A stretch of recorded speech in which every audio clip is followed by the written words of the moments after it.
Welcome back, weary hearts and wandering minds. I'm Lou, and now begins your moment of calm and wonder. Step closer, and let's dive together into this magical experience. Your holiday at Hogwarts is about to begin. You were just settling under your blankets in the Gryffindor common room when a gentle knock echoed through the hallway. A familiar voice whispered, warm and rustic, "Come on now. You gotta see this." Hagrid is waiting for you by the courtyard doors, snow gathering in his beard, his lantern glowing softly in the winter air. "Hurry before it melts," he says with a smile, as if sharing a secret meant only for you. And as you step outside, the first snow of the season falls over Hogwarts. Quiet, soft, and absolutely magical. So breathe, relax, and let Hagrid guide you through the coziest holiday night the castle has ever seen. You pull your cloak a little tighter around your shoulders as you leave the warmth of the common room behind. The fire crackles softly at your back, then fades into hush as the portrait swings closed. The corridor beyond is dim and golden, lit by floating candles that seem to drift slower at night, as if even the flames are growing sleepy.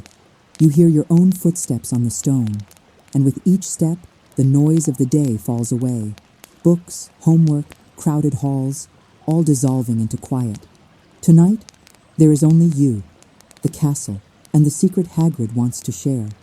You notice how different Hogwarts feels when most students are gone for the holidays. The usual rush is replaced by something else, something softer. The air seems to hum with a gentler kind of magic, like the castle is breathing more slowly, at peace. Shadows lean long against the walls, but they are not frightening. They curve like blankets, folding around stairways and arches, embracing the silence. You can almost hear the heartbeat of the ancient stone under your feet, steady and comforting, as if reminding you that you are safe, and that time, here, moves in its own mysterious way. As you descend the final staircase toward the entrance hall, a cool draft curls around your ankles, carrying the crisp scent of winter. Snow. You pause for a moment just to breathe it in. The smell of cold air, wet stone, distant pine wood from the forbidden forest. It smells like new beginnings and old memories at the same time. You feel a tiny stir inside your chest, that mix of nostalgia and hope that only appears when the year is ending and something unseen is quietly beginning again. Hagrid is waiting for you near the great oak doors, just as you imagined.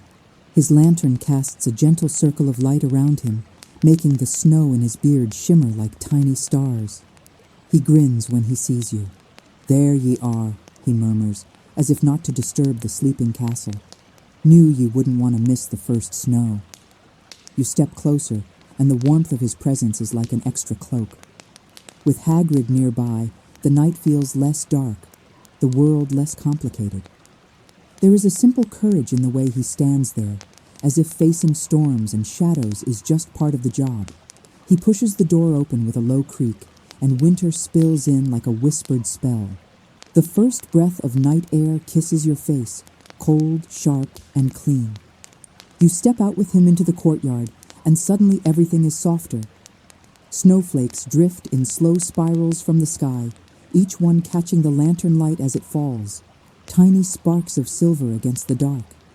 The sky above Hogwarts is deep and velvet, scattered with stars that look close enough to touch if you only reached high enough, or believed hard enough. You watch the snow settle on the stone benches, on the ancient statues, and along the edges of the castle walls.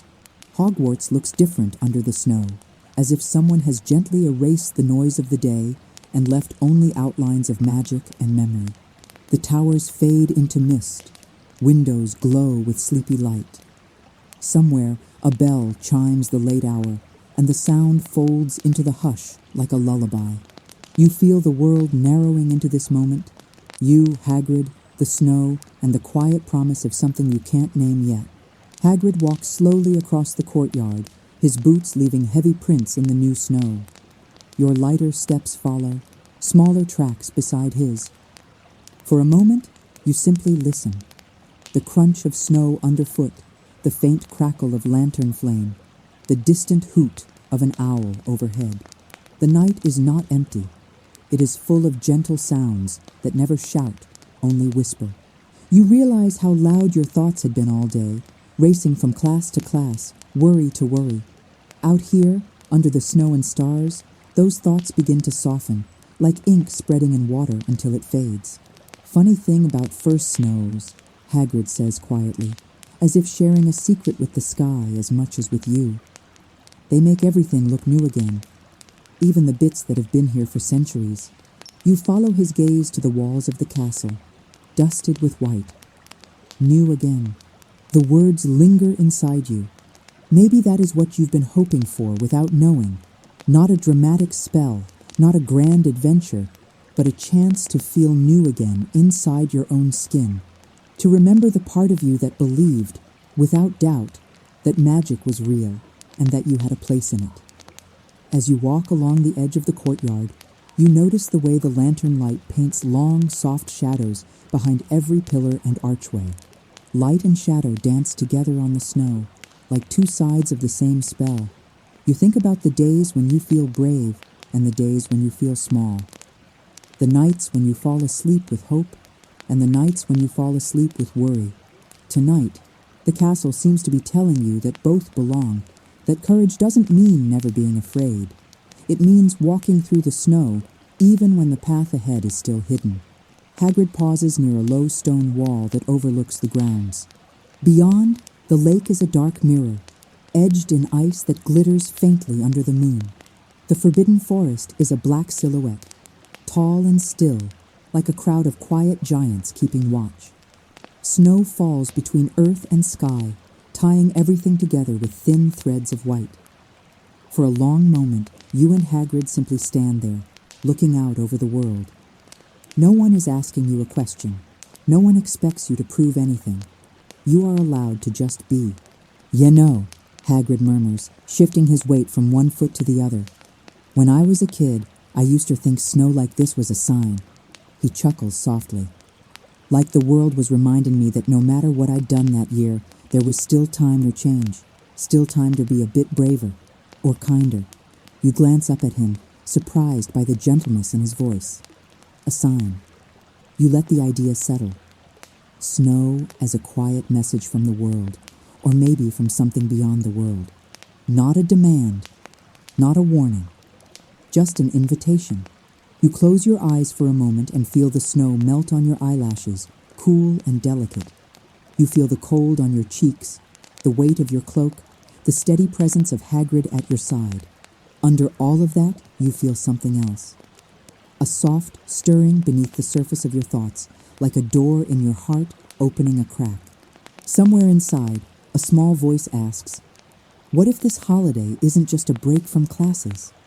What if it's a chance to remember who you really are beneath expectations, grades, and roles?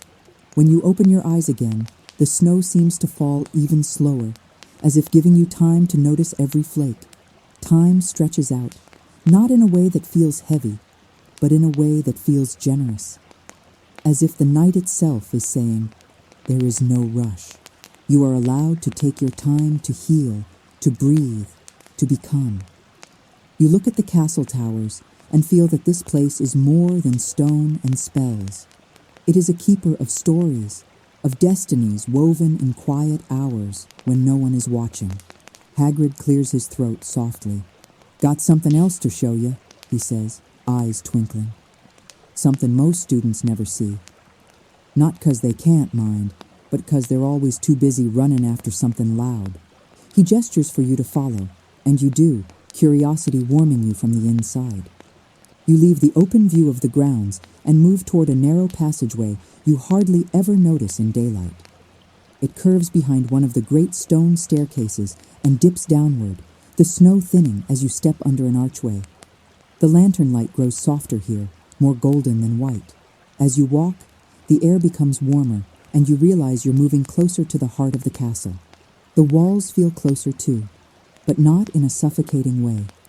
More like a hug. You run your fingers lightly along the rough stone, feeling the grooves and marks left by time. Each mark is a story you don't know, but somehow those stories comfort you. You are not the first to be confused, or tired, or a little lost. You won't be the last. There's a strange, hopeful courage in that thought. The passage opens into a small, hidden courtyard you've never seen before. It is almost completely enclosed, like a stone pocket inside the castle. Snow has drifted in through an open circle in the ceiling, forming a soft, pale blanket over the flagstones. In the center stands a single tree, slender and silver-barked, its bare branches lined with snow. Hanging from those branches are tiny glass lanterns, each one glowing with a faint, warm light. The candles inside flicker gently, as if the flames are breathing. You step closer, and your footsteps are almost noiseless on the snow. The air here feels different, thicker with magic, but not the kind you shout with a wand.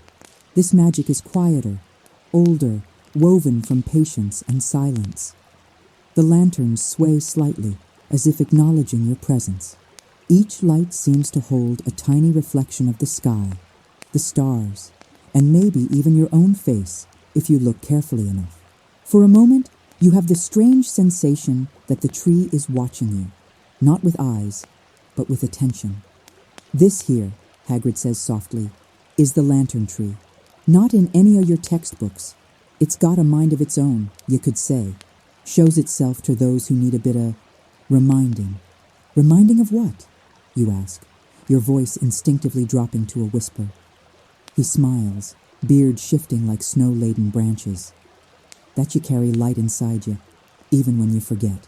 And that sometimes, the bravest thing you can do is simply let it shine again. You stand before the tree and watch the lanterns glow. Some burn a little brighter, some a little dimmer, but none are completely dark.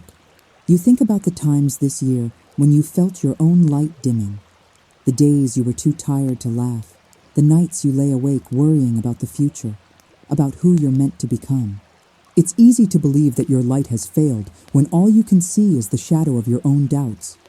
But here, under this silent snowfall, you realize that even a small flame can warm a whole room if given the chance. In the gentle hush, a thought comes to you. What if this holiday isn't about doing more, achieving more, or proving more? What if it's about remembering the quiet magic you already carry, the kindness you can offer, the courage to rest, the hope that refuses to disappear even when life feels heavy? You feel your shoulders loosen, almost as if you're setting down an invisible bag you've been carrying for months. Hagrid places the lantern on a low branch, and for a second, the little flame inside flares brighter, as if pleased to join the others.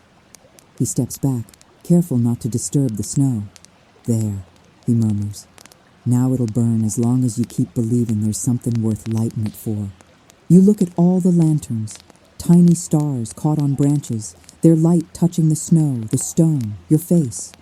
You feel as if the tree is quietly reflecting your own heart back at you, showing you that your magic, your destiny, your transformation are not distant promises. They are seeds already planted, waiting for patience, time, and a bit of faith. You breathe in deeply, then out, slower this time. You feel the rhythm of your breath matching the rhythm of the candles, of the snow, of the ancient castle walls. For the first time in a long while, you are not rushing toward the next task or the next spell. You are simply here, in this small, hidden courtyard, at the start of a holiday that feels less like an escape and more like a doorway into a gentler way of being with yourself. As Hagrid leads you back toward the passage, you glance over your shoulder one last time. The lantern tree stands quietly in the falling snow, its light steady, its presence calm.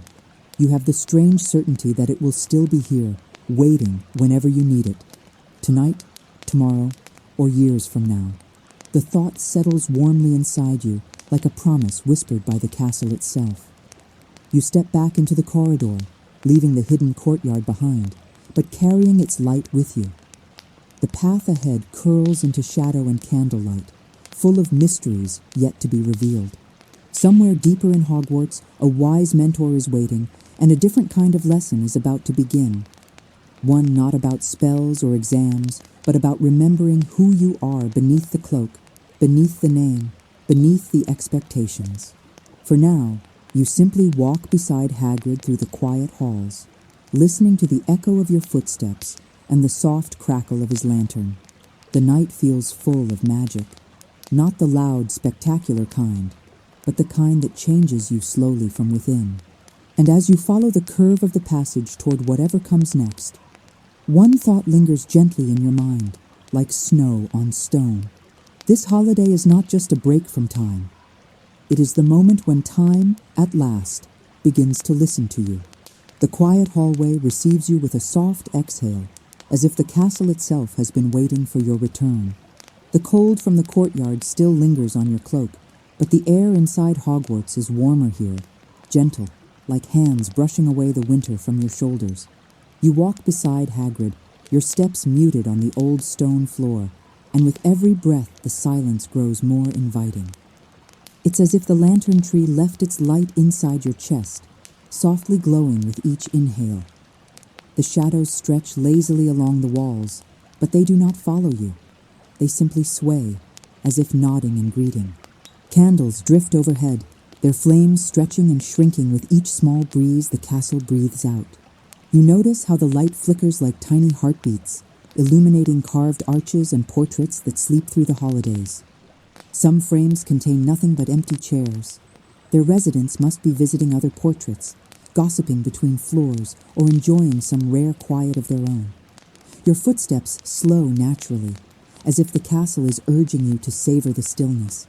It is hard to explain, but the silence here feels different from the silence outside.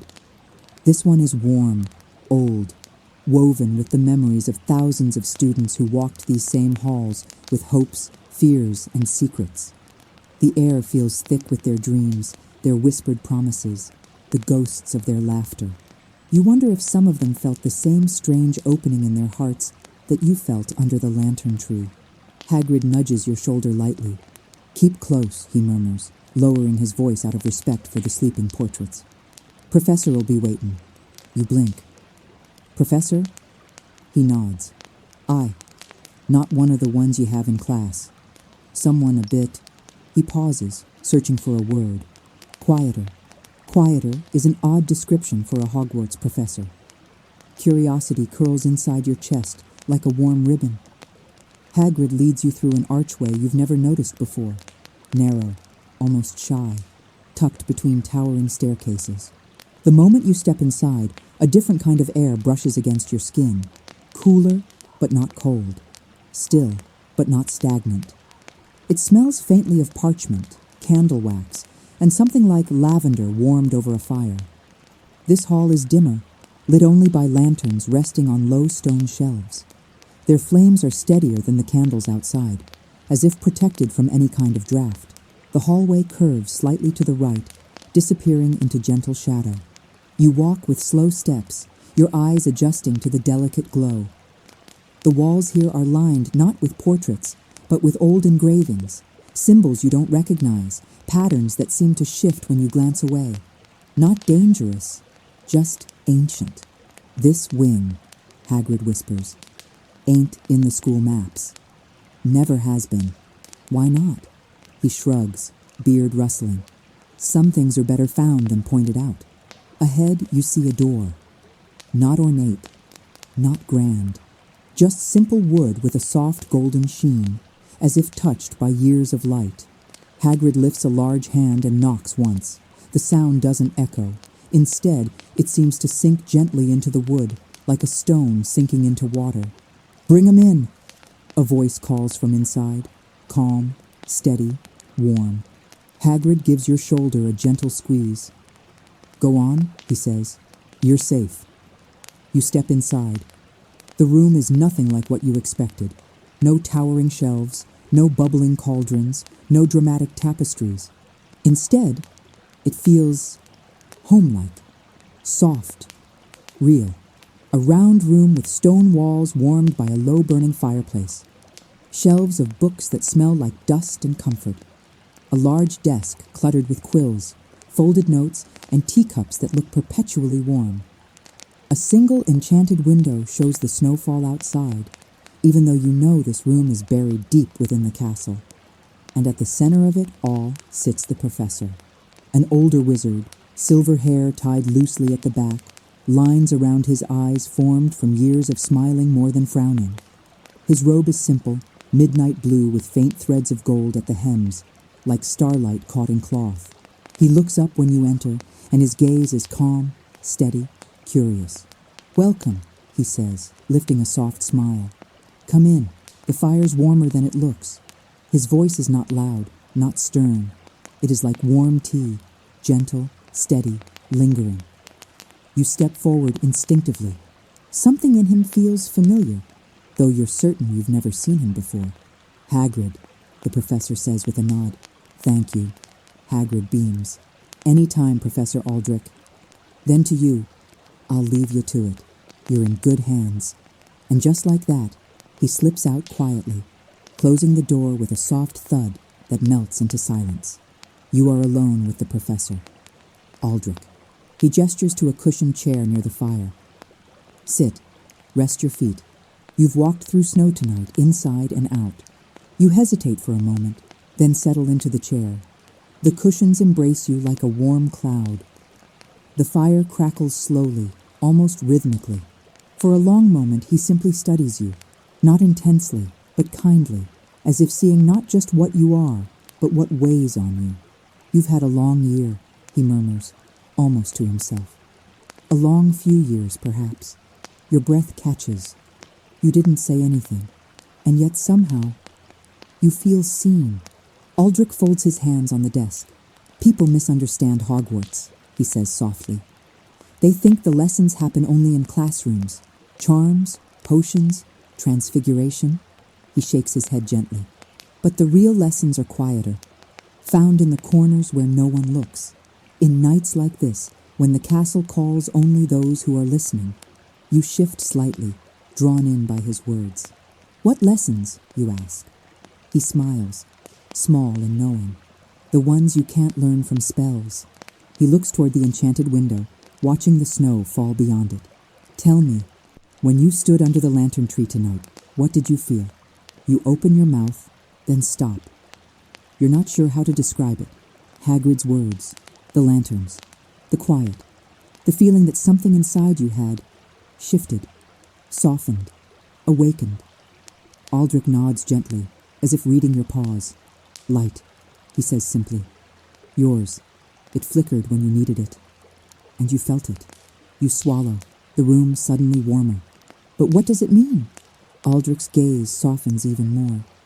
"It means," he says, "that your heart has been carrying more weight than anyone around you realized, and that the castle, in its ancient way, has decided to give you space to breathe." His words are not dramatic, not mystical, just true. He rises slowly, robes whispering as he moves toward the shelves. He picks up a small, round object, an old brass compass with faint runes etched along the rim. The glass has tiny scratches, the kind that come from years of being carried, not forgotten. He holds it out to you. "This," he says, "is not for direction. It doesn't point north. It points inward." You blink. What does that mean? Aldrich returns to sit, folding his hands. When your mind is loud, it quiets. When your heart hesitates, it hums. When you forget yourself, it warms. You stare at the compass. The brass is cool in your palm. "Why give this to me?" He leans back in his chair. "Because Hogwarts invited you tonight, and I am simply answering the same call you are." The fire crackles softly. Aldrich continues, voice lowering into a near whisper. "Magic is not fireworks. It is not duels or drama. The greatest magic is remembrance of who you truly are." The compass warms faintly in your hand. You inhale deeply, a pulse of something, recognition, moving through your chest. You don't fully understand the compass, or Aldrich, or why the castle seems suddenly full of meaning it never had before. But you know this. Something important has begun. Aldrich watches you quietly, then says, "Tonight is only the first door. You will walk through many, and each will ask you a question, not about spells, not about grades. His gaze meets yours, but about the light you carry, and the shadows you are ready to understand. A shiver, not from cold, runs through you. The fire dims slightly, shifting from orange to a softer gold. The room grows even quieter, as though listening. Aldrich rises again and walks toward the door. You should rest. Tomorrow your lessons begin, not the kind written in textbooks, but the kind that shape your destiny. He opens the door, letting the dim hallway light spill inside. As you step out, he says softly, "Remember, the castle called you for a reason. Let it show you who you've always been." You walk back into the candle-lit corridor, the compass warm in your hand, the quiet halls whispering around you. Something deep inside feels different, lighter, clearer, as if a window has opened in a long-closed room within your heart. You walk slowly, breathing in the stillness. The castle feels alive in a way you never noticed before. Tonight, everything is different, and tomorrow, your true holiday at Hogwarts will truly begin. The corridor is quieter than before, as if the walls are listening to your footsteps with interest. You walk slowly, still holding the strange brass compass Aldrich gave you. It feels warm in your palm, pulsing gently, like a small heartbeat. As you move deeper into the hallway, you begin to realize something unexpected. The castle feels different now, not because anything has changed in the stone or the torches or the shadows, but because you have changed. The quiet shifts around you. It bends. It welcomes. It feels as though Hogwarts is paying attention to every breath you take, as if measuring the rhythm of your thoughts, adjusting itself to your inner pace. For the first time, the silence does not feel empty.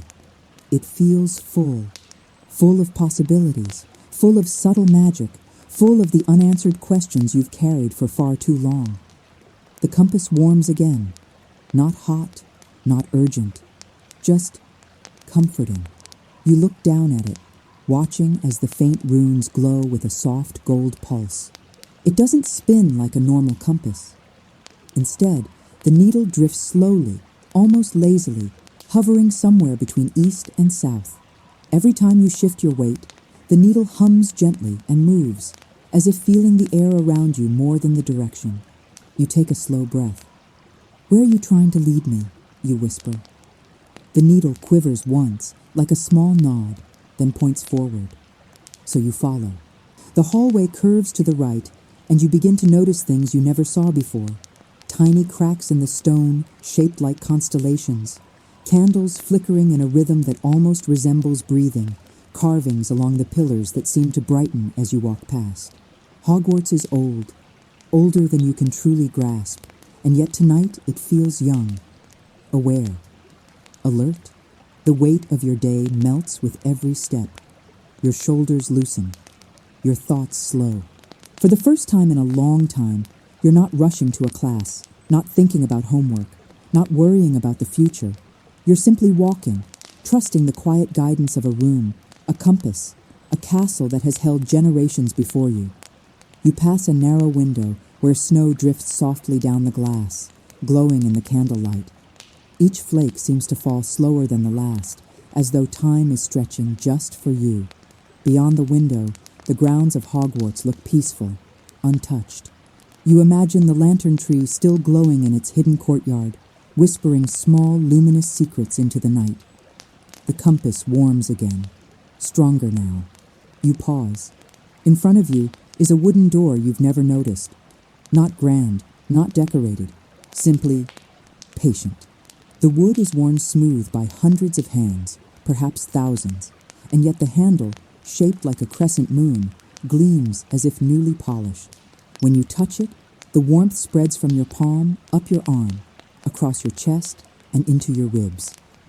It doesn't feel like magic in the way charms do. It feels like recognition. You push the door open. The room beyond is dim, and then it breathes awake. Lanterns along the walls glow to life, one by one, like stars flickering across a night sky. Shadows retreat softly. Warmth spills across the stone floor, spreading upward until the whole room glows with a gentle honey gold light. It is small, circular, lined with shelves holding objects that seem impossibly personal. Old letters tied with faded ribbon, teacups that look familiar, books without titles, photographs with faces blurred by time. But none of these things belong to you. At least, not physically. And yet you feel as if you've been here before, as if this room has been waiting for you. You step inside slowly. The air is warm, carrying a scent you recognize but cannot name. Something like parchment left in sunlight, something like cedarwood and lavender, something like safety. The compass hums softly, then stops, still and warm in your palm, as if saying, "This is where you needed to be." A soft voice drifts behind you. "I see the room remembered you." You turn.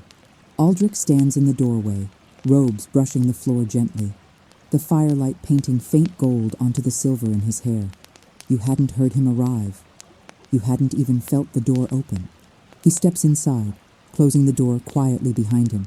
"This room," he says, "is not listed on any school map. Not because it's hidden, but because it chooses who may enter." You swallow. "What is this place?" Aldrich's smile is tender, almost nostalgic. "A room that remembers your name, even when you forget it yourself."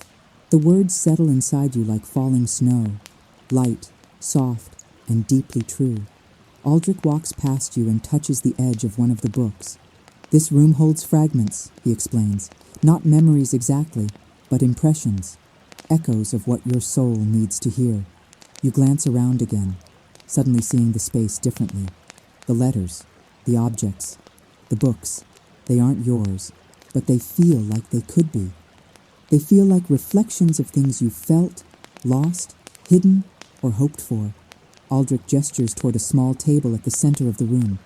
On it lies a single candle, unlit, sitting inside an iron holder shaped like a spiral.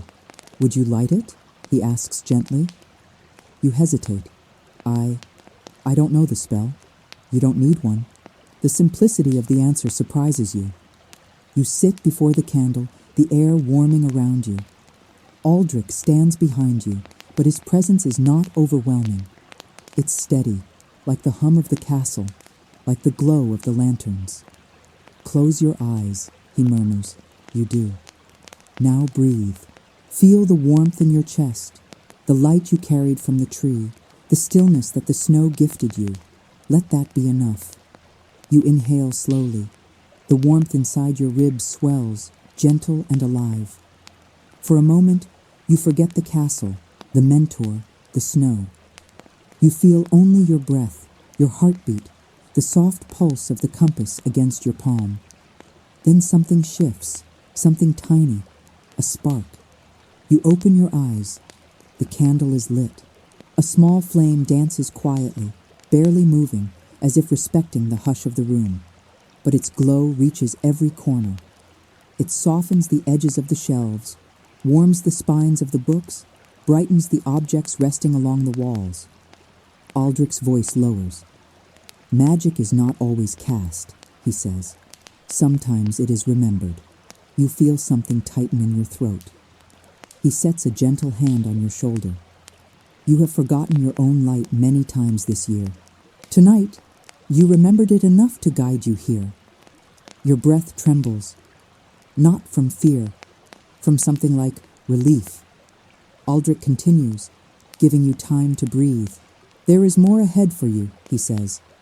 "Lessons this room cannot give, but others may. But tonight is only about one thing." He kneels beside you, voice softening even more, to show you that your light has never gone out, only dimmed, only waiting. The flame flickers, responding to his words. You sit with it, breathing slowly, letting the warmth in your chest settle and sink deeper. Then Aldrich rises. "It is time to rest," he says gently.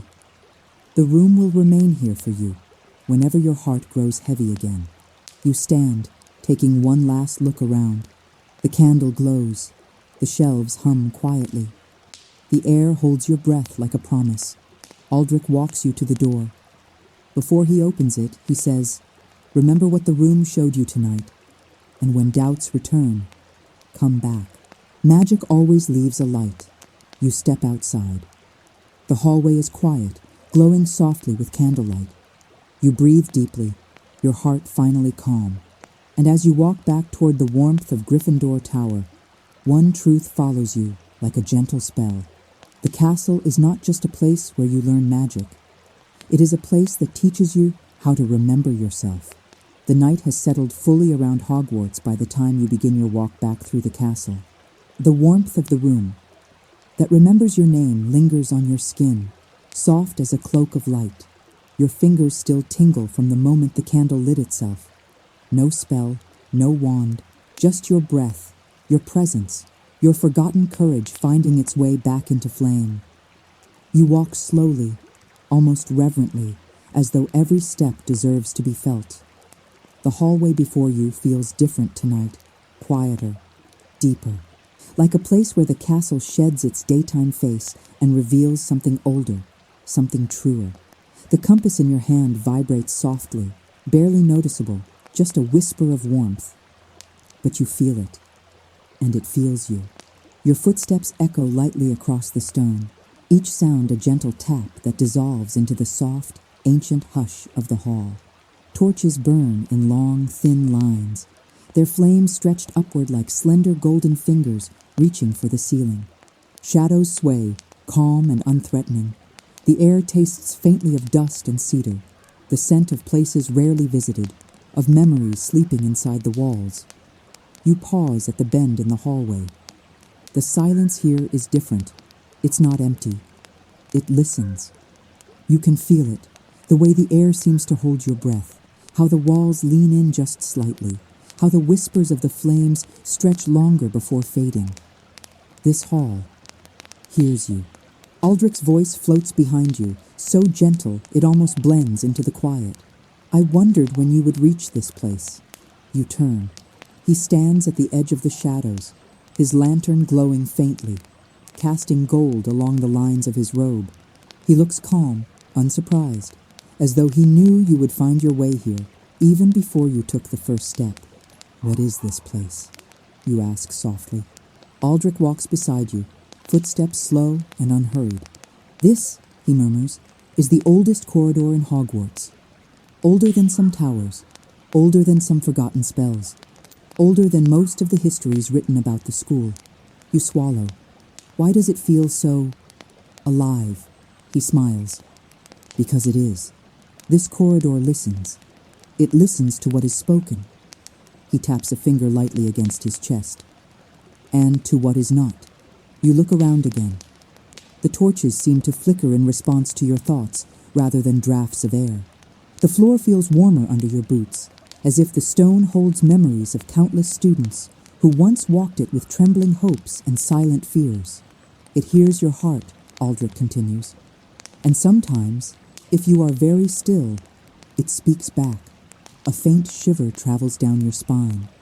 Not fear, but recognition, as though something in you has been waiting to hear those words." Aldrich lifts his lantern, illuminating a section of wall. Carved into the stone are faint lines, almost invisible, etched symbols that look like stars falling into spirals, time curling into itself, light leaning toward shadow. "These markings," Aldrich says, "are not spells. They're echoes, imprints of the emotions that once passed through here." You touch the stone lightly. The carving is cool, but beneath that coolness is something else. A softness, a vibration, a faint hum that resonates with the warmth in your hand. It feels like... You pause, searching for the right words. "Like it's remembering me." Aldrich nods, "and offering you space to remember yourself." You breathe in the stillness. This corridor is not like the Great Hall or the bustling classrooms. It isn't meant for lessons or laughter or debates. It is meant for listening. The silence feels thick, like velvet wrapped around your thoughts. You take another step, and the corridor changes again. The torches brighten slightly. The runes on the walls shimmer faintly. A gentle wind, warm as breath, skims across your hair. Aldrich watches your expression with patient eyes. "Tell me," he says, "what weighs on you the most tonight?" You hesitate. The question is simple, yet enormous. It tugs at threads you have tried to ignore, threads of worry, fear, uncertainty, shadows of moments when you doubted yourself, moments when you felt invisible even in rooms full of people. "I don't know who I'm becoming," you whisper. The honesty escapes you before you can stop it. Aldrich doesn't look surprised. "Most students believe magic comes from knowing who they are," he says. "But in truth, it comes from accepting who they are becoming." Your breath stops for a moment. "You don't need to have answers," he continues. "You only need enough courage to stand in the quiet and listen." The corridor seems to deepen at his words. The torches dim to a soft gold. The shadows stretch into gentle curves. The silence folds around you like a warm shawl. He steps closer, lowering his voice. "Let me show you something." Aldrich leads you to the far end of the hallway. There, behind a heavy velvet curtain, is a door made of dark, polished wood. It bears no name, no lock, no handle. Just a single symbol carved at the center, an eye, closed gently, as if sleeping. "Place your hand here," Aldrich says. You do. The wood is warm, warmer than any stone you've touched tonight. Instantly, the room responds. A soft pulse of light flows beneath your fingers. The carved eye flickers, then opens, but not like a normal eye. It opens with light, pure, soft, golden, like dawn seen through a dream. The door swings inward. A breath of warm air greets you, carrying a scent like old books and blooming flowers. The room beyond glows with a faint halo of silver, starlight woven into the walls. "What is this?" you whisper. Aldrich steps beside you, voice low and full of reverence. "This," he says, "is the Chamber of Echoes." You enter. The room is circular, lined with tall mirrors. Not ordinary mirrors, they reflect light, but not your physical shape. They reflect movement, memory, emotion. You step closer to one. The surface ripples, not with your reflection, but with something deeper. You see a small flicker of light, a memory of yourself laughing with friends, warm sunlight on your face. Then another ripple, your face in uncertainty, late at night, staring at books without truly seeing the words. Another ripple, your eyes softening when you comforted someone. Another, your steps slowing under a weight no one else noticed. Aldrich stands behind you, watching quietly. "These mirrors do not show who you are," he says. "They show what you carry, the parts you do not speak, the pieces you forget." Your breath shakes as the mirrors shift again. Now you see your younger self, standing somewhere old, somewhere comforting. You see moments you had buried long ago. Moments of fear, moments of courage, moments where you almost gave up, but didn't. A soft light pulsing from the mirror lands on your chest. You place your hand there instinctively. "It's okay," Aldrich murmurs. "Everything you see here is part of your magic." You close your eyes. You let the truth settle. You let the room breathe with you. When you open your eyes again, the mirrors are calm, still, reflecting only light. Aldrich steps forward and gently touches your shoulder. "You came here tonight not just because the castle called you," he says, "but because you were finally ready to hear what it's been trying to tell you." You swallow. "And what is that?" "That your heart is far wiser than you think." And tonight, it began to speak. The compass warms once more in your hand. Steady, gentle, reassuring. Aldrich walks with you back toward the door. Before you leave, he asks, "Tell me, did the corridor listen tonight?" You breathe out softly. "Yes, and what did it hear?" You place your hand over your heart. "Everything I never said." Aldrich smiles. "Good, then you are ready for the next lesson." You step back into the dim hallway. The torches glow brighter now. The silence feels less heavy, more like a friend walking beside you. As you begin your slow journey back to Gryffindor Tower, one truth settles deep inside you. Magic begins not when you perform a spell, but when you stop running from your own light. And tonight, you finally stopped. The castle sleeps, but you are not tired, not in the way you expected. Your body feels soft and heavy, yes, wrapped in warmth and blankets back in the Gryffindor common room. But your mind is awake in a different way, not racing, not buzzing, awake like a window that has finally been opened. You lie there for a while, listening to the crackle of the dying fire, the occasional sigh of the old stone settling into the night. The compass rests beneath your pillow, warm against your fingers whenever you curl your hand around it. You could close your eyes and drift into dreams, but something in the air whispers that the night isn't quite finished with you yet. You feel it before you hear it. A subtle shift, a quiet invitation. Then, just as your thoughts begin to soften, you hear a soft tap at the window. Not loud enough to startle you, just enough to call you. You sit up slowly, the blanket sliding from your shoulders. The common room is empty now. Every armchair holds only a shadow. Every cushion remembers the shape of students who laughed and talked earlier that day. The fire glows low, embers breathing orange. You walk carefully across the rug, bare feet sinking into its warmth, and approach the tall, arched window. Outside, the snow has stopped. The sky is clear, polished, deep as ink. Stars scatter across it in bright, gentle clusters, and the moon hangs large and soft above the dark grounds. Down below, the lake is a silver mirror, frozen over, reflecting the sky so perfectly it looks as if the stars have fallen and settled onto its surface. The tap comes again. You glance down. Sitting on the narrow stone ledge outside the glass is a small owl. Its feathers puffed against the cold, eyes round and patient. Tied to its leg is a strip of parchment. Your heart beats a little faster, not with fear, but with the sense of being chosen. Again, you unlatch the window carefully, and a kiss of cold slips into the room. The owl hops inside with surprising grace, shakes a few snowflakes onto the rug, and tilts its head at you as if to say, well, you reach gently for the parchment. It is folded once, simple and neat. You open it. The message is short, written in a hand you now recognize. Elegant but unpretentious, practical and kind. If you can't sleep, come to the lake.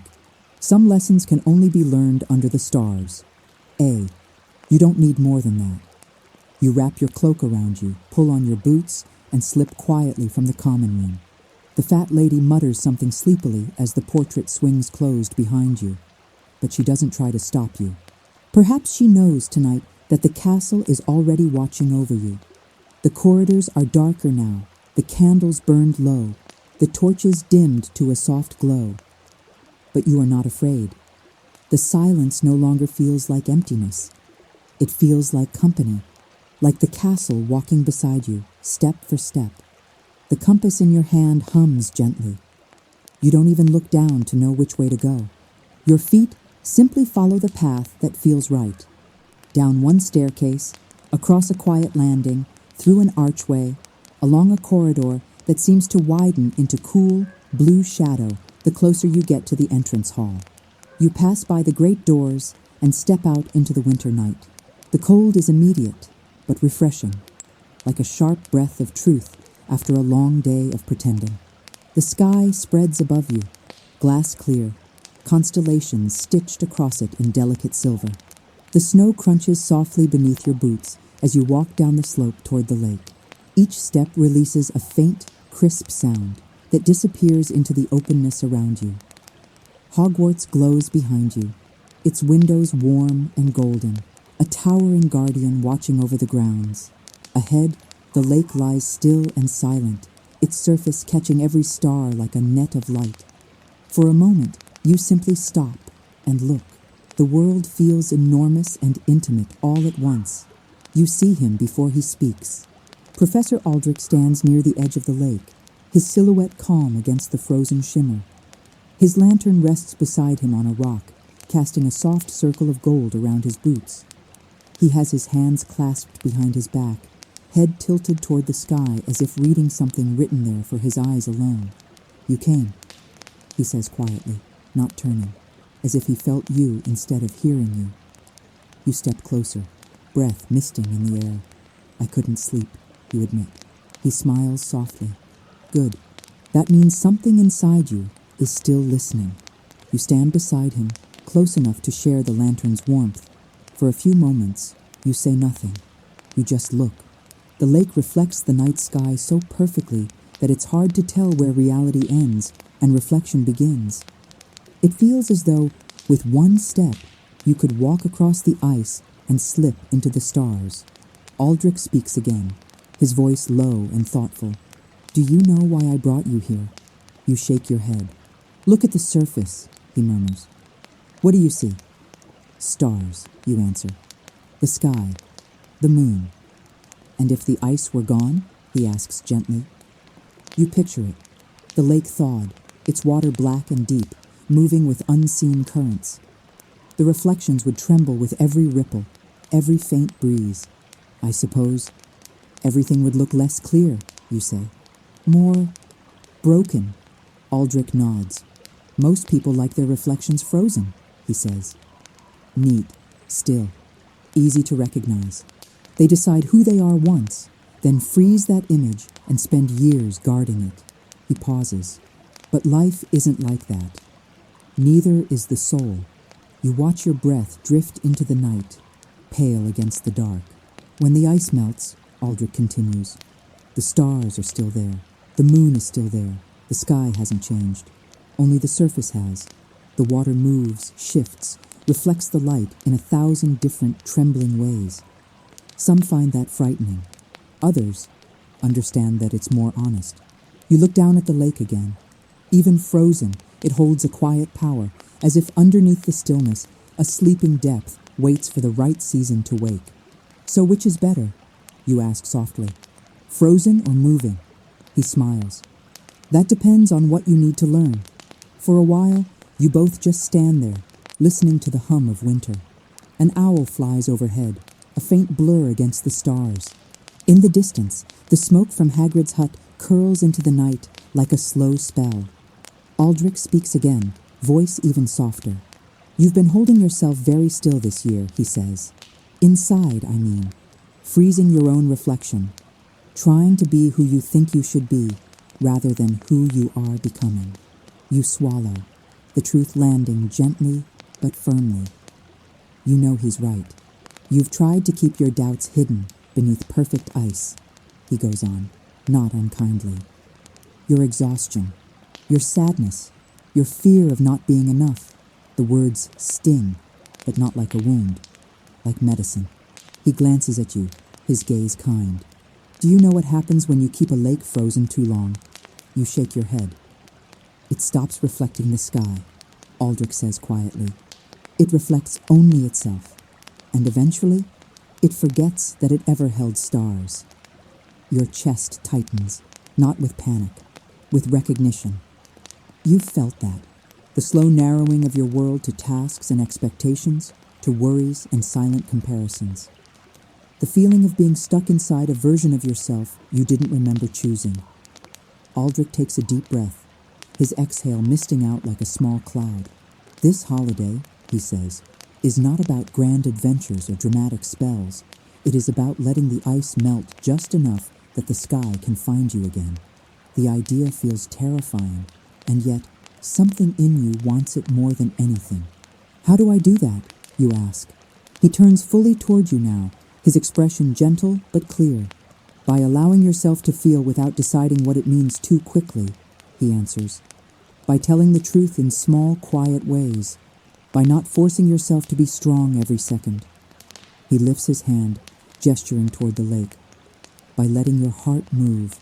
You stand in silence, letting his words sink into the spaces you usually keep shut. The night around you feels vast and close, like a hand cupped protectively over the two of you. The stars shimmer above. The frozen lake gleams below. "You are not a finished picture," Aldrich says. "You are a sky reflected. And sometimes the surface needs to crack so the light can move again." A soft wind flows across the ice, whispering against the shore. You breathe in slowly, and with that breath, something inside you shifts. Not a dramatic breaking, just a small, delicate crack in the layer you've held too tightly over your own heart.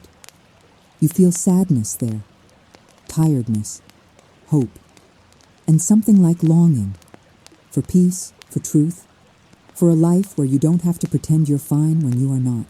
Let yourself be in between, Aldrich says, voice no louder than the wind.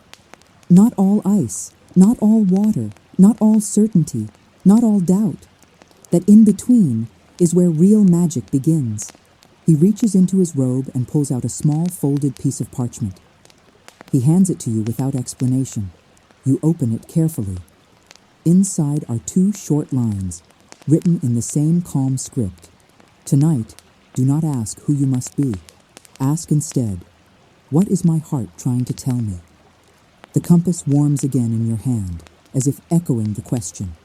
You close your fist around it, feeling its steady hum. For the first time, you realize that this object is not meant to lead you through corridors and secret doors. It is meant to lead you back to yourself.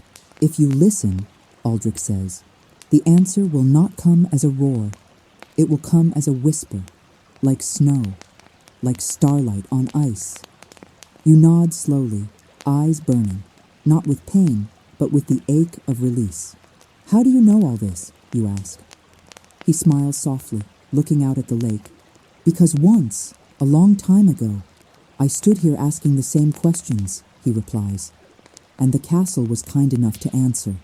You stand together in silence, teacher and student, mentor and apprentice, 2 souls watched by stars above and stars below. The night presses gently around you, not to trap you, but to hold you steady while you breathe. Eventually, Aldrich picks up his lantern. Come, he says quietly.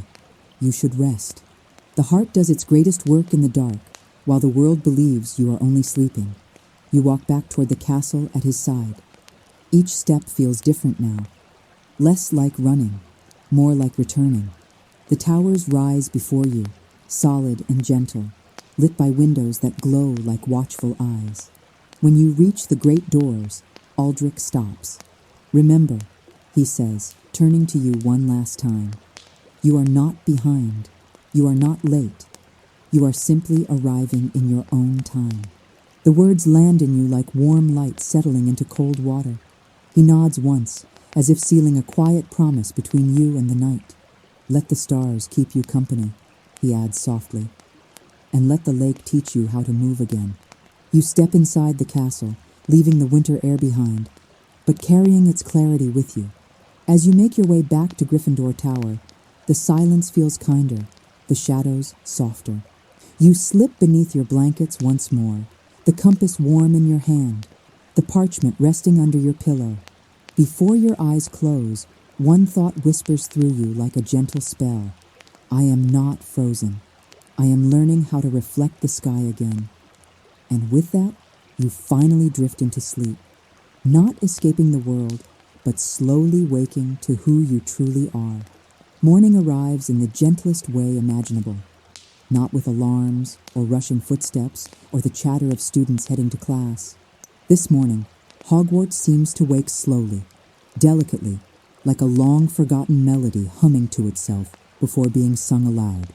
It is the kind of morning that feels like a blanket pulled up over your shoulders. A soft light seeps through the windows of the Gryffindor dormitory. Not bright, not cold, just pale, warm gold filtering through frost-kissed glass. Snow still coats the world outside, and the sky is a muted pearl gray, glowing with the promise of a quiet day. You open your eyes and realize immediately that something inside you is different. Not dramatic, not overwhelming, but subtle, like the gentle warmth of the compass still resting beneath your pillow. Your chest feels clearer, your breath slower, the world less heavy than it was yesterday.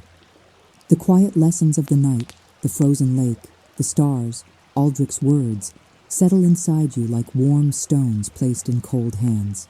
You stay under the blankets for a moment, feeling the softness around you, listening to the muffled hush of the castle. Somewhere far down the corridor, you hear a portrait clearing its throat. Somewhere else, a sleepy owl ruffles its feathers. Everything is slow. Everything is safe. You sit up slowly, rubbing the sleep from your eyes. The compass glows faintly when you touch it. Not humming, not calling, just acknowledging. You slip it into your pocket, letting the warmth seep through the fabric. Then you pull on your cloak, boots, and scarf, feeling the morning cold nibble at your fingers as you leave the dormitory. The common room is empty. The fire from last night has burned down to soft embers, glowing like tiny suns buried in ash. The armchairs look like old friends still sleeping. The scarlet curtains drape in peaceful folds, unmoving except for the occasional sigh of warm air. When you step through the portrait hole, the hallway greets you with cool stillness. Candles hover at half height, their flames stretching lazily as if reluctant to wake. Your footsteps echo softly on the stone floors. But today, they don't sound lonely. They sound like part of a rhythm you're finally hearing. As you walk toward the great hall, the castle begins revealing its small morning secrets. A cluster of floating feathers drifts past you, the remnants of a charm first years forgot to clean up before leaving for holiday. A stairway sighs as it shifts slightly, taking its time to decide where it wants to settle today. You pass an empty classroom where beams of sunlight pour through dusty windows, illuminating desks in soft gold. For a moment, you imagine all the students who sat there throughout the years, laughing, learning, arguing, dreaming, and you feel connected to them in a way you never did before.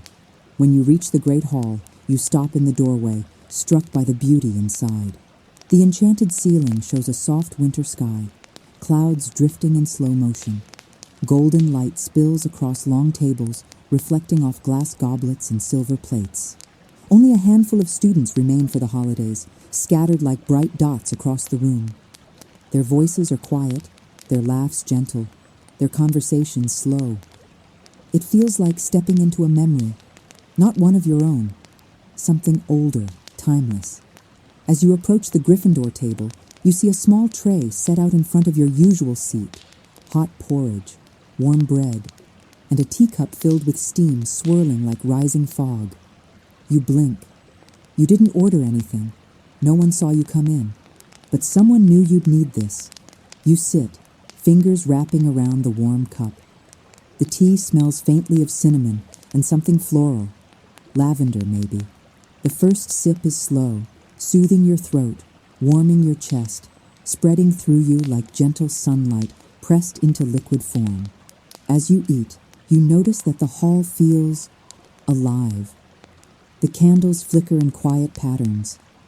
The enchanted ceiling shifts with lazy grace.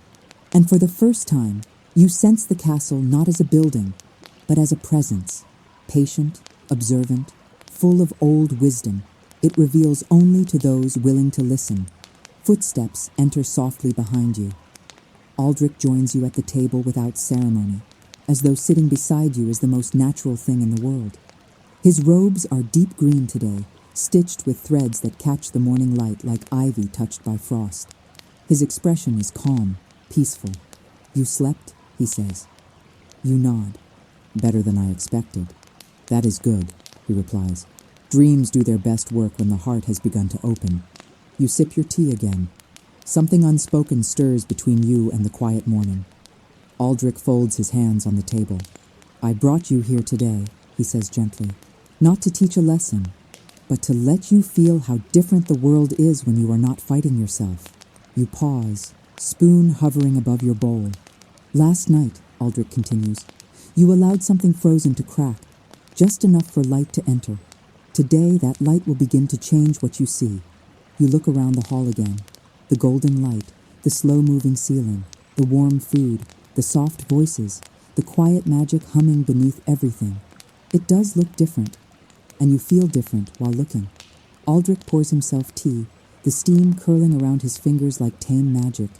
"Most wizards and witches misunderstand magic," he says thoughtfully.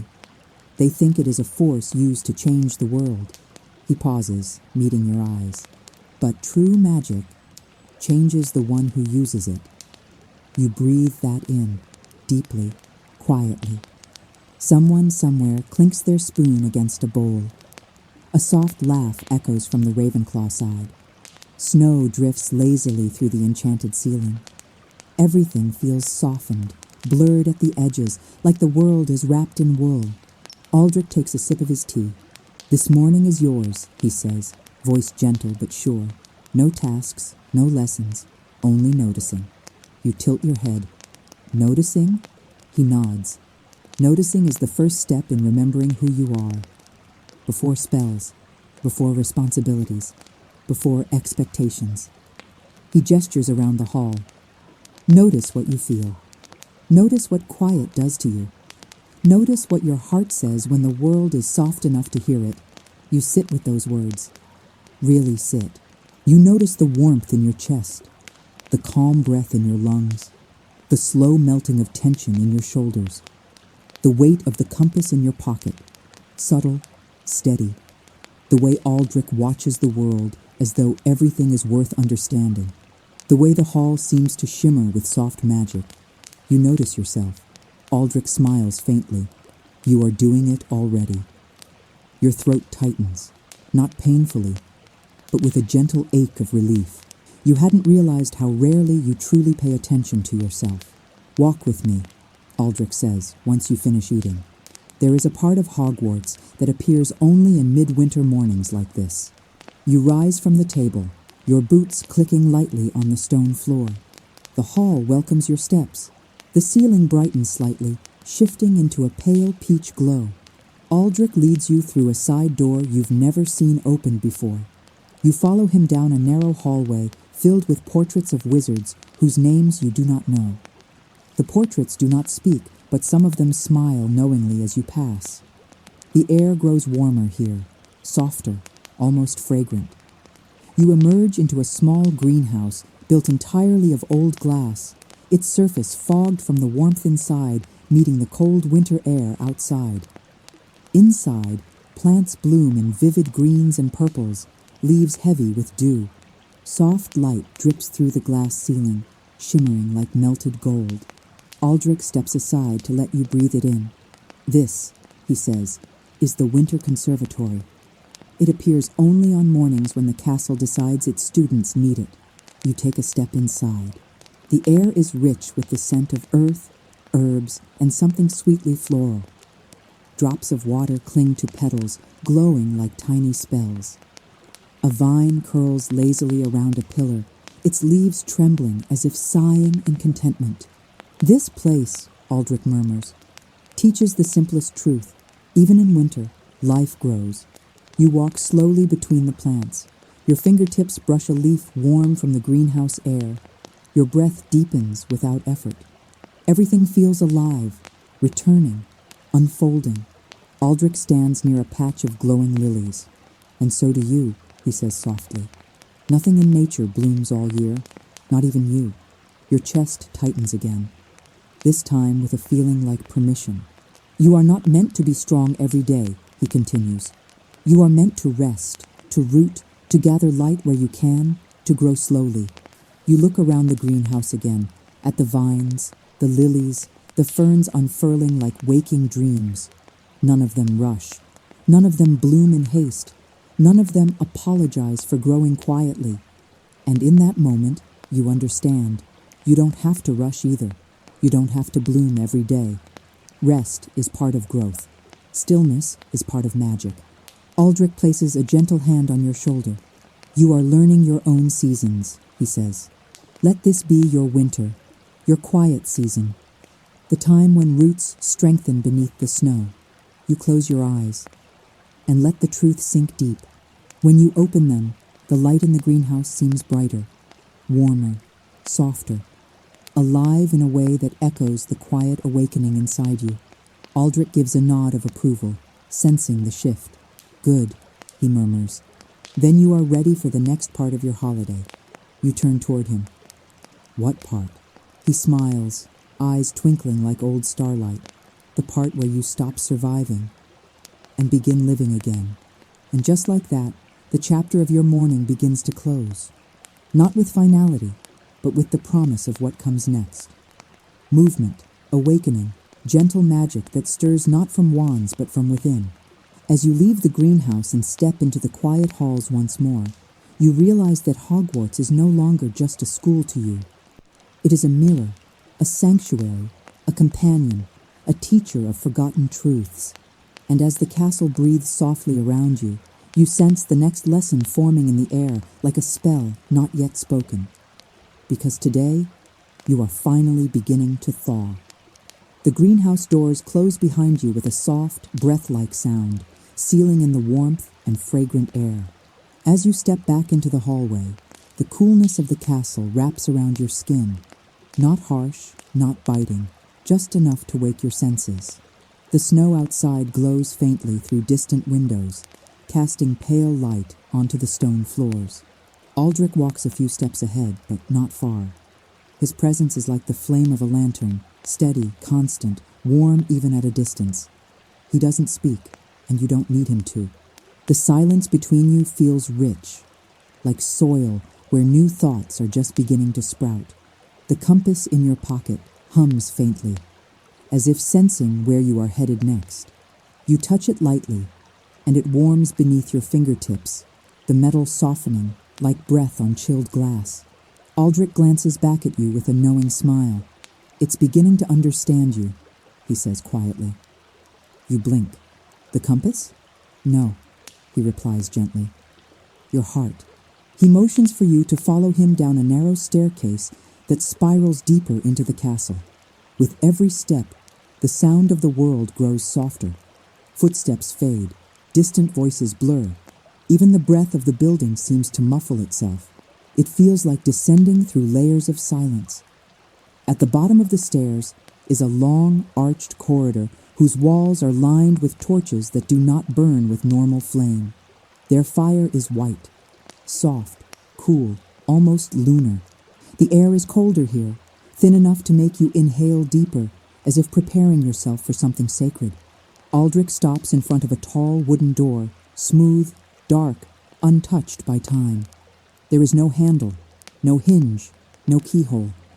Only an inscription, carved in old fluid lettering, for those who come not seeking answers, but truth. Your breath catches.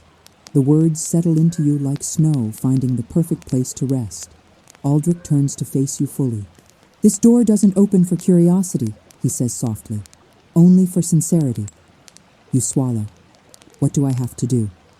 He steps closer, lowering his voice into a warm whisper. "You must ask a question, not aloud, not to me, to yourself." Your pulse quickens. "What kind of question?" "The kind," Aldrich says, "that you've been avoiding." You freeze, not physically, but in that deep inner way when someone speaks directly into the quiet place inside you. Your chest tightens, your stomach dips, not because you're scared, but because you know exactly what question he means. Your breath trembles as you place your hand against the wooden door. It is cool beneath your palm, smooth like water frozen in motion. You close your eyes, and the question rises. Not a word, not a sentence, a feeling, a longing, a truth you've been circling for months, maybe years. What am I afraid to admit I truly need? The door warms beneath your hand. The wood glows faintly, like embers waking. You exhale shakily, and the door opens, but it does not swing. It dissolves.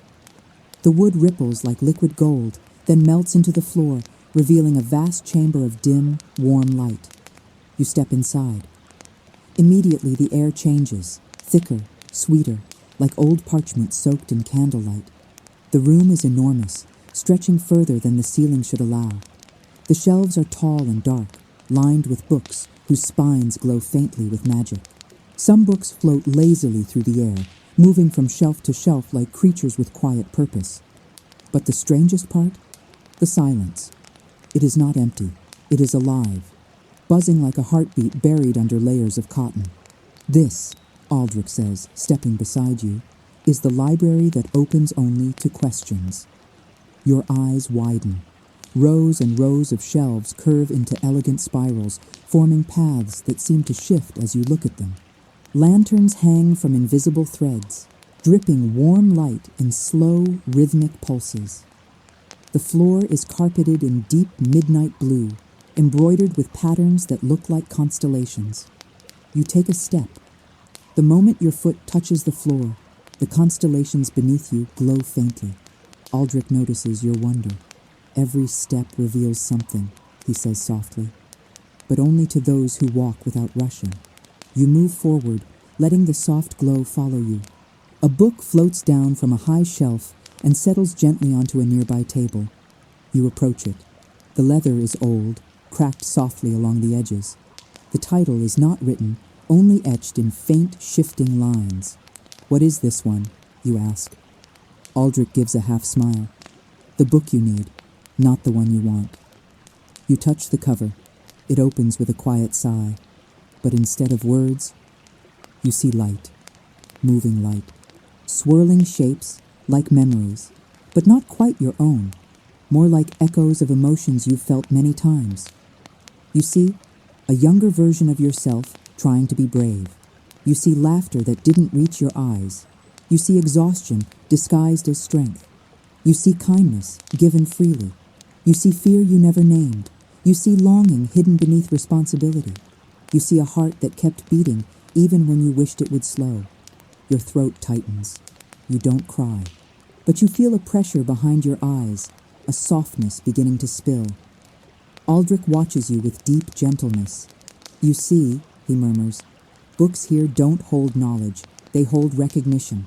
You close the book softly, almost reverently. You whisper, "This is overwhelming."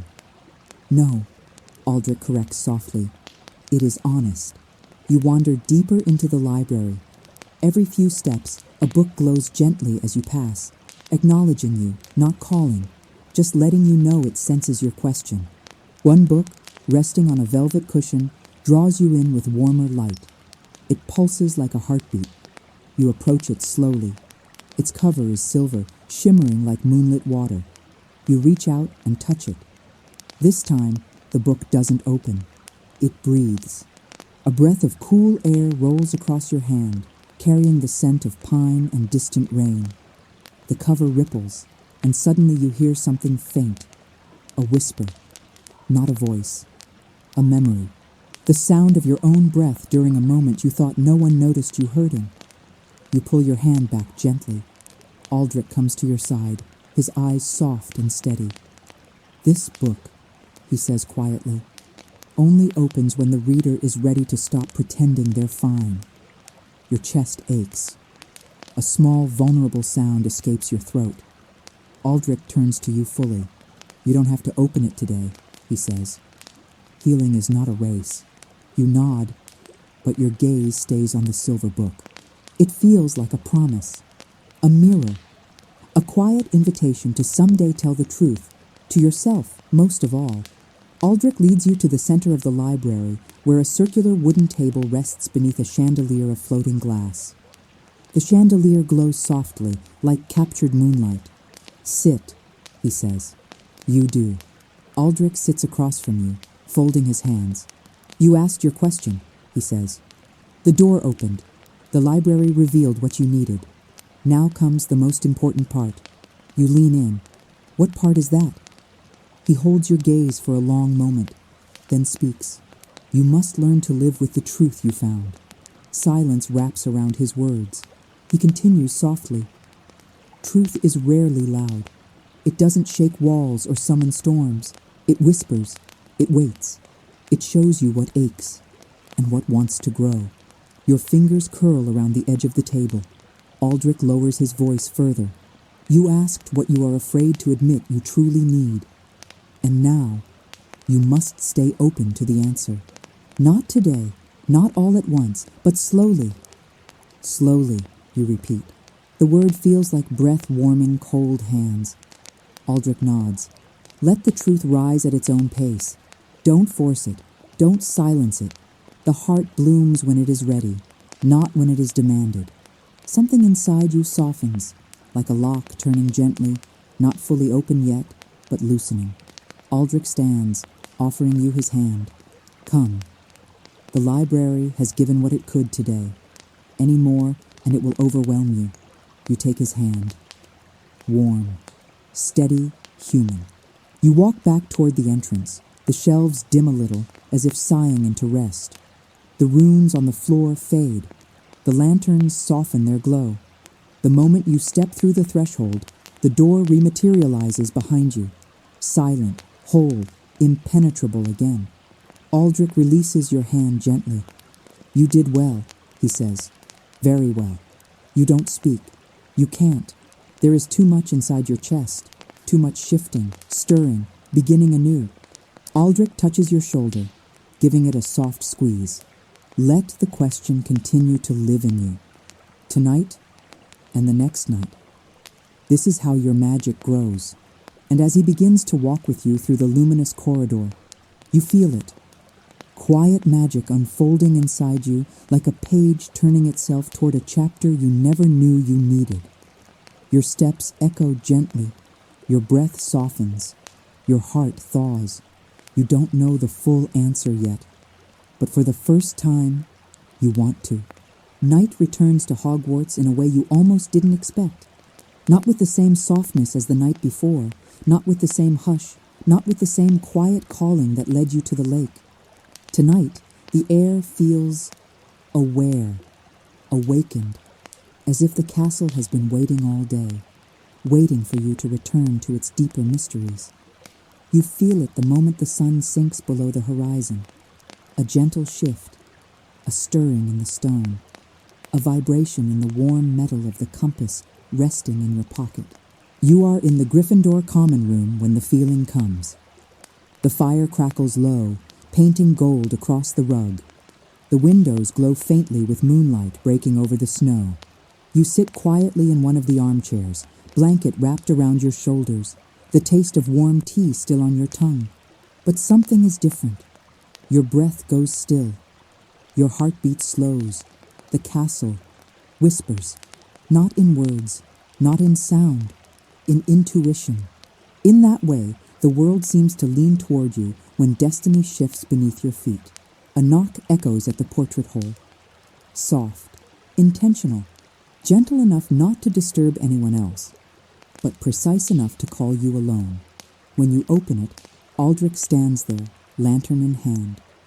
His eyes catch the firelight from the hallway, turning them into warm silver. "Good evening," he says softly. Then, after a moment, "Walk with me." You don't ask where. You simply wrap your cloak tighter and follow him. The corridors feel different tonight. Not sleepy, not quiet, alive. Shadows move like drifting silk across the floors. Torches burn brighter, their flames shaped long and thin like quills, writing spells into the air. The candles float slower, as though respecting the weight of the night. As you walk, Aldrich's voice fills the hallway, not loudly, but with a calm resonance that settles over your shoulders like a warm shawl. "There is a tower in this castle," he begins, "that almost no one uses anymore. It is older than divination, older than charms, older than even the first recorded headmaster." You swallow, intrigued already. "It is a place," he continues, "where stars were once studied, not by telescopes, but by standing close enough to feel their intentions." You blink. "Their intentions." Aldrich smiles faintly. "Yes, for stars do not simply shine. They remember." You walk in silence for a few heartbeats. Somewhere far above, a bell tolls the late hour, soft, low, echoing. Aldrich continues. "Tonight, the tower calls you, but it will only open after a day like the one you lived, a day of silence, stillness, roots, reflection." Then he glances sideways at you. "And a night of courage." You feel that courage stir quietly in your chest, not bold, not blazing, just warm. When you reach the base of the tower, your breath catches. The entrance appears carved from ancient stone, circular and tall, with symbols etched along the frame, symbols that glow faintly under the lantern light. Some look like constellations, others like runes, others like spirals of light beginning to unfurl. The door swings open, not with a creak, but with a sigh. Inside, a staircase spirals upward into darkness, narrow, steep, lined with torches burning with silvery flame. Aldrich gestures. After you. You step forward. The first step hums softly beneath your foot, as if acknowledging you. The second step warms. The third brightens slightly. With every turn of the stair, you feel the air shift. Thinner, colder, but not in a way that bites, in a way that sharpens the senses. Higher and higher. The castle below fades into stillness. The night grows wider. Your breath forms small clouds in the air. Halfway up, Aldrich speaks again, his voice echoing softly off the stone walls. This tower was once used by an order of wizards who believed that destiny was not fixed, but written by the choices we dare to make. You look upward into the dark spiral. Do you believe that? Aldrich takes a slow breath. I believe destiny is a conversation between who we are and who we are becoming. The words settle deep inside your chest. At last, you reach the top of the tower. A heavy wooden door stands before you, arched, carved with stars and swirling patterns. But unlike the other magical doors in the castle, this one is not silent. It hums. A low, steady vibration radiates from it, like the purr of an ancient creature resting behind the wood. Aldrich raises his lantern. The door glows faintly in response. Open it, he says gently. You press your hands to the wood. Heat blooms under your palms, soft at first, then deep and golden, like touching sunlight caught in stone. The door opens, and the world changes. The chamber before you is vast, round, open to the sky. No ceiling, just the night. The stars above look impossibly close, close enough to reach, close enough to breathe. The air buzzes softly with silver light. Wind curls around your hair. The snow on the ground glows faintly, like powdered diamonds. A massive stone basin stands at the center of the tower floor, wide and deep, filled to the brim, not with water, but with starlight. Yes, actual starlight. Liquid silver swirls inside it, moving in spirals that mirror the constellations above. Aldrich steps beside you, his face illuminated by the glow. This, he murmurs, is the memory basin. It holds not the past, but the patterns of your soul. Your heart stutters. My soul? He nods softly. Look inside. You step closer to the basin. The starlight shifts, responding to your presence. Shapes begin forming in the glow, soft, blurred at first, then clearer. Not images, not memories. Feelings. Colors, rhythms, a swirl of pale gold, your hope. A ripple of deep blue, your sadness. A flicker of crimson, your courage when you didn't know you were brave. Silver strands, your longing for rest, connection, peace. Shadows like smoke, your fears, drifting but not dominating. And faintly a pulse of warm white light, something like your essence, your core, your truth. Your breath trembles, not with fear, with recognition. Aldrich's voice softens to nearly a whisper. The basin shows not who you have been, but who you carry within you. You lean closer. The starlight brightens. The shapes become more intricate. You see a small flame in the center, steady, stubborn, shining despite shadow. Aldrich murmurs, "That is your light."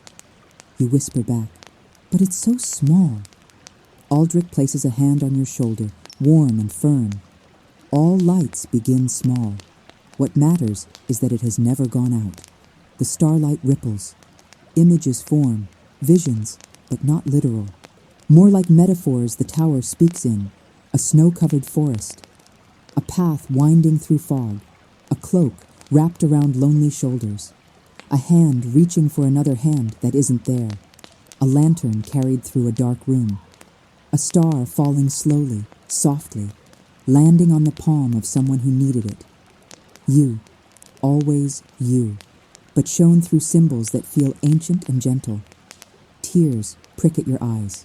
"It's showing me," you whisper. Aldrich completes your sentence softly. What you've survived, and what you long for. The wind shifts. A soft breeze brushes your cheek. You look up. The stars are moving, slowly, deliberately, descending. A trail of silver dust spirals downward, from the sky into the tower, into the basin. The starlight inside begins to glow brighter, swirling faster, as if stirred by the breath of the universe itself. Aldrich steps back respectfully, bowing his head slightly. The stars have answered, he whispers. They are ready to show you something. You stare into the rippling light. A shape emerges. Soft at first, then clearer. It is not a vision of the future, not a prophecy, not a warning. It is a memory you haven't lived yet, a possibility, a truth you are growing toward. You see yourself, standing in the same tower, but different. Older, not in years, but in presence. Your posture steady, your eyes bright, your heart unburdened. You, in the vision, holds the same compass, but it glows with powerful, radiant gold. Your breath catches. Aldrich steps beside you. The compass does not guide you, he murmurs. It becomes you. You swallow. It becomes me? Yes, Aldrich says gently. For the compass is not a tool. It is a reflection of a soul learning its own direction. The starlight swirls again. More images rise. You learning, you healing, you telling truths softly, you finding gentleness where once there was only pressure, you forgiving yourself for not being perfect, you blooming slowly, delicately, beautifully, like a winter flower that never knew it could survive the frost.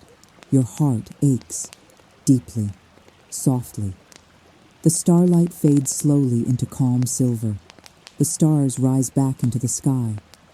Aldrich steps forward, placing a hand over your heart. His voice is a whisper carried by the wind. Your destiny is not a path. It is a light. And tonight, you saw its beginning. You stand in silence, letting the tower hold your breath, your tears, your awakening. Then Aldrich turns, lantern glowing softly. Come, he says. The night has given what it promised. You follow him down the spiral staircase. But something is different now. Not around you, not in the castle, but inside you.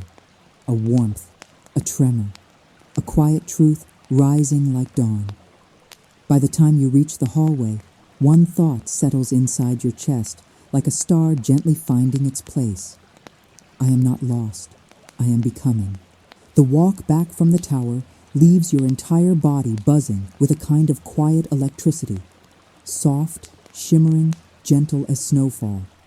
But it isn't the kind of magic that lifts objects or lights flames. It is deeper, older, something that lingers behind the ribs, settling into the spaces where worries once lived. You feel it with every step, not loud, not sharp, just a slow warmth blooming behind your sternum, like the first unfurling of light at dawn.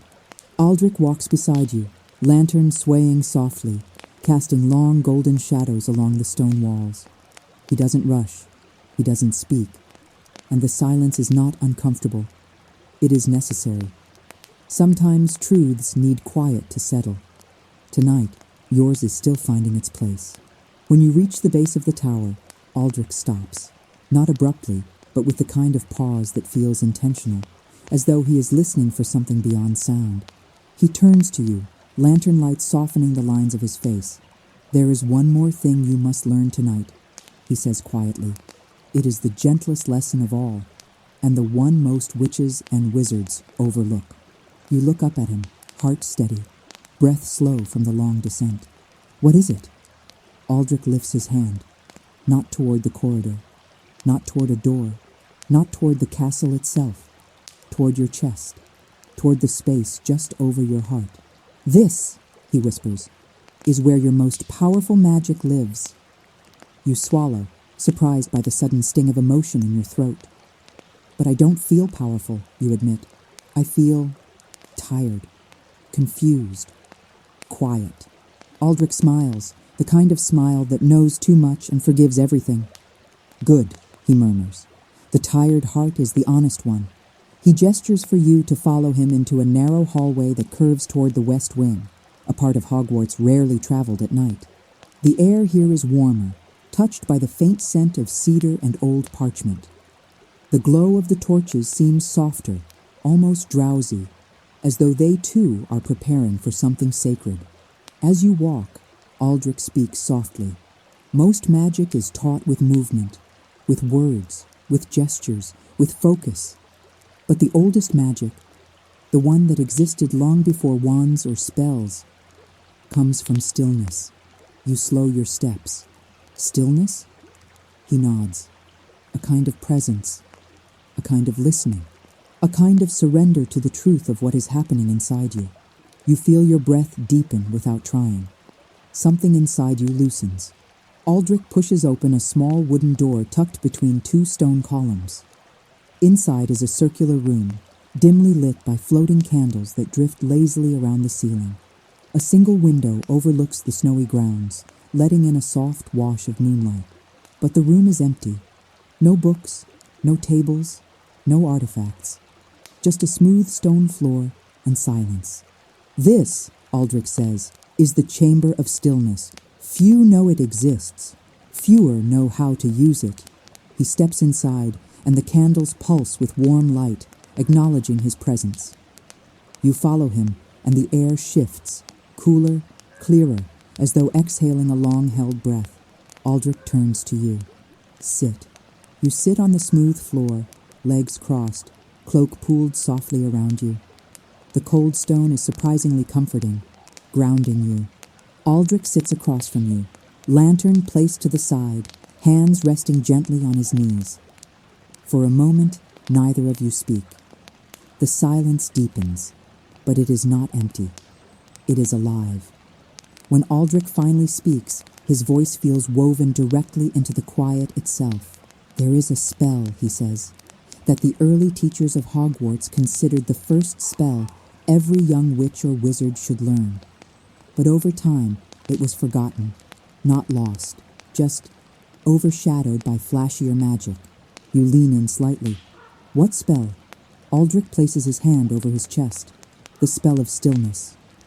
The air trembles softly, like a ripple spreading across a calm lake. This spell, he continues, does not conjure light. It does not move objects.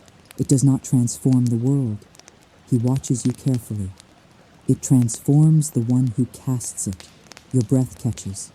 You feel the truth of those words before he even begins to explain.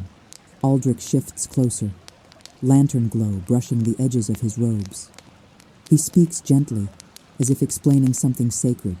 Stillness is not the absence of movement. Stillness is the moment when the heart becomes quiet enough to hear itself. He pauses. To cast the spell of stillness, you must listen. Not to me, not to the castle, not even to the stars. He nods toward your chest. You must listen. Here. A soft pulse beats under your ribs. You place a hand over your heart instinctively. Aldrich smiles faintly. Good. Let it speak. He raises his hand, palm open. Close your eyes. You do. The room darkens behind your eyelids, but not into black. Into softness. Moonlight. Warm echoes of the tower. The memory of the silver basin. Aldrich's voice reaches you through the quiet. Breathe in slowly. Let the breath fill you without forcing it. You inhale. The air feels cool, crisp, like drinking clear water. Now breathe out. Not quickly, not reluctantly, just release. You exhale. Your shoulders soften. Your jaw loosens. Your spine straightens. Good, Aldrich murmurs. Again. You repeat the breath, and with each inhale, the quiet deepens. With each exhale, something inside you drops. Heaviness, tension, noise you didn't realize you were holding.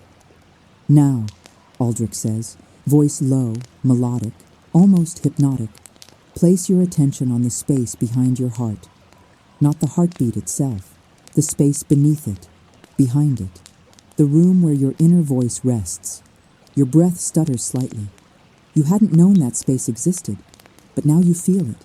A small, glowing warmth, faint, tender, alive. Aldrich continues. That feeling, that warmth, that is your magic before language, before wands. Before spells, your chest tingles, your neck relaxes, your breath turns softer, smoother. Aldrich's voice thins into a whisper. Now listen. You do. At first, you hear nothing, just your breath, just your pulse, just silence. But then, something shifts. Not a sound, not a voice, a knowing, a sensation rising like a small candle being lit inside your ribs, soft warmth, a gentle ache, the feeling of a truth pressing its forehead into your heart. And then, it speaks. Not in words, but in feeling. You are tired. Your breath catches. Aldrich hears the change. Don't run from it, he murmurs. This is part of the spell. Let it speak.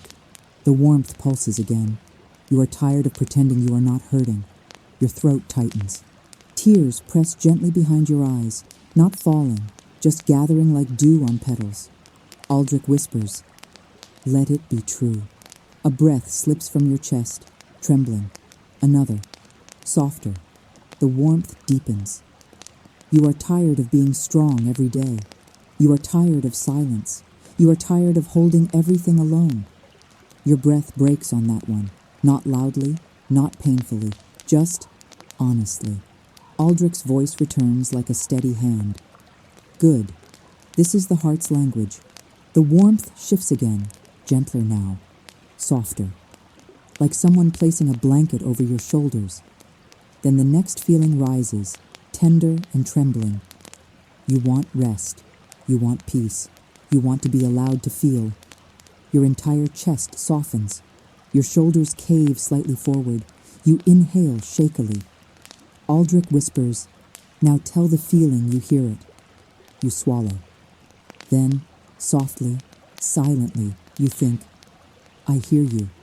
And the warmth inside your chest blooms like a flower opening, like a lantern being lit, like your heart had been waiting years for that single acknowledgement. Aldrich speaks again, voice filled with quiet pride. "Open your eyes." You do. The room looks different, not brighter, not changed, but you see more. The candles glow more warmly. The shadows look softer. Aldrich seems clearer, as though the veil of exhaustion over your vision has lifted. He leans forward slightly. "That," he says gently, "was the spell of stillness." You blink, breath unsteady. "That was magic?" Aldrich smiles fully this time. "Yes, the oldest kind, the truest kind." You place your hand over your chest. "It felt like something inside me finally exhaled." Aldrich nods. "That is the point. Not to fix, not to force, not to change, but to meet yourself where you truly are." He lifts his lantern. "Come. You need rest, and rest is not laziness. Rest is wisdom." You stand. Your body feels lighter, your breath deeper, your heart warmer. As you leave the chamber of stillness, Aldrich pauses at the doorway. "One more thing," he says softly. "The spell of stillness is not cast once. It is cast whenever your soul whispers for it." He places a hand over your heart. And tonight, you listened. You walk with him through the quiet halls, each step softer than the last. The castle seems to hum around you, approving, embracing, relieved. By the time you reach Gryffindor Tower, the heaviness inside you has turned into warmth. A small light glows in your chest. Steady, gentle, alive. Not a flame, a promise. You settle into bed, compass warm under your pillow, breath slow, chest open. And before sleep takes you, one thought fills your entire being. I am allowed to rest. I am allowed to feel. I am allowed to be human. And for the first time in a very long time, you sleep without armor. You wake before the sun. Not because of noise, not because of dreams, but because something inside your chest nudges you gently awake, a soft, glowing warmth that feels like the echo of the spell of stillness. The Gryffindor dormitory is quiet. Soft breaths from sleeping students fill the room with a rhythm like distant waves. The air carries that familiar winter crispness, and the frost on the windows looks like delicate silver feathers. For a moment, you lie still, listening to your own breath. It sounds different now. Quieter, deeper, true. You slip out of bed, wrapping your cloak around you. The compass is warm in your hand, not pulsing, not calling, just present, as if it knows this morning matters. The common room is empty once again. The fire has burned low, glowing faint orange under the ashes, like a sleeping heart ready to ignite again. You pause, watching the embers breathe softly. Something whispers inside you. Today is the end, and the beginning. You push through the portrait hole, and the castle greets you with a hush as deep as the lake's surface at midnight. Every candle burns lower. Every corridor seems to hold its breath. The air is thick with expectation. As though Hogwarts knows you're stepping into your final lesson. You know exactly where to go. Your feet move without question, guided not by maps or memories, but by that warm thread inside your chest. You find Aldrich waiting at the bottom of the stairwell. He isn't holding his lantern. He doesn't need it. The morning light itself seems drawn to him. He smiles softly when he sees you. There you are. You return the smile. Small, shy, but real. Come, he says, nodding toward the entrance hall. The sun is almost here. You walk beside him through the familiar corridors, but today they feel different, as if the castle is walking with you, escorting you gently, like a guardian watching a child step into their next chapter. The giant doors of Hogwarts stand slightly open, just enough for the cold to slip in. Aldrich pushes them wider, and the world takes your breath away. Snow blankets everything, soft, untouched, shimmering under the pale glow of a sky, fading from midnight blue into soft lavender. The lake is a sheet of glass. The forbidden forest looks like an ocean of white branches, and Hogwarts towers rise through the mist like ancient guardians of light. But the most stunning sight is the horizon. Dawn is coming, not rushing, not burning, arriving gently.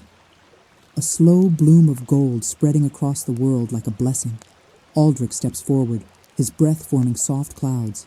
This, he murmurs, is why I brought you outside.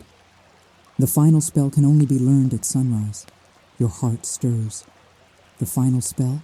Aldrich nods. The spell of return. He looks at you with that warm, steady expression that always makes your chest loosen. You have seen the stars. You have heard your heart. You have touched the quiet place inside you. You have learned stillness. He steps closer.